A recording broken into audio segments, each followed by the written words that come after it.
Shooting video is a pretty big topic, and I'm not even going to attempt to cover it in full.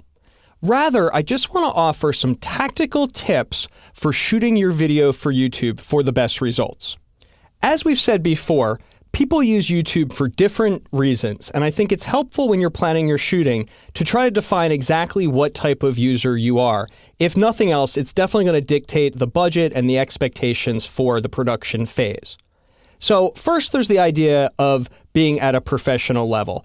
There's no doubt that lots of professional applications use YouTube these days for their distribution needs. And if you're already in a professional workflow, you might be able to ignore a lot of these tips. You probably know what you're doing and know what your goals are. You're just producing high-quality video and putting it on YouTube. Next is the hobbyist level, and I think a lot of YouTube users are right there, and I'm not trying to make strict categories. We can certainly move between these. But at that hobbyist level, we're probably using a less expensive camcorder, and a lot of these tips will really help on the quality.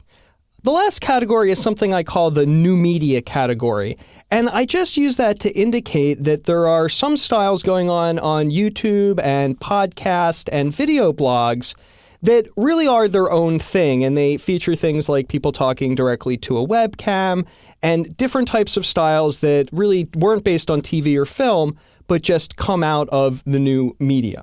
So it's really the second two, hobbyist and new media applications, that these next tactical tips are really meant for. First, stabilization is very important. Use a tripod. That's what it's meant for, to keep the camera still. If you don't have a tripod, look for other ways to stabilize your image by bracing your body if you're holding the camera, or setting it down on something rather than just allowing it to be free in one hand.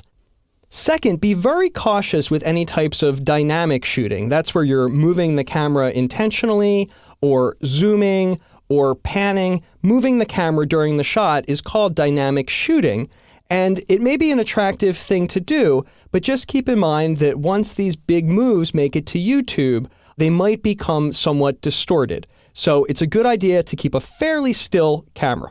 Always remember, no matter what level you're shooting at, that light matters.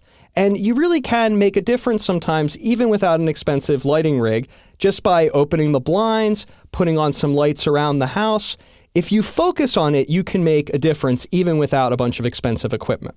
Audio, audio, audio. It's the most frequently forgotten thing on the video shoot, and it really matters. So first of all, pay attention to your audio. Wear headphones if possible. Second of all, be aware of background noise, and if at all possible, try using an external mic, which generally has a higher quality than the mic built into the camera. Next tip is to try a tight framing. Now, granted, some people are going to go full screen with their YouTube videos, but a lot of people still watch it at a fairly small size. We like to see a face nice and big, so just try a tight shot. And this one is for those a little more experienced. When you're achieving your tight shot, you don't always need to use zoom. Sometimes you can use a wide-angle lens and just get close to your subject. This has a lot of advantages for shooting YouTube video. For one thing, you'll still see more of the background even though you have a tight framing with a wide lens.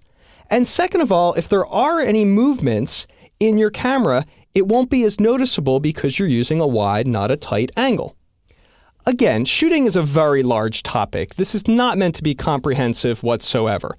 Just some food for thoughts and some tips for when you're out there, a few things to remember to improve the quality of your shooting.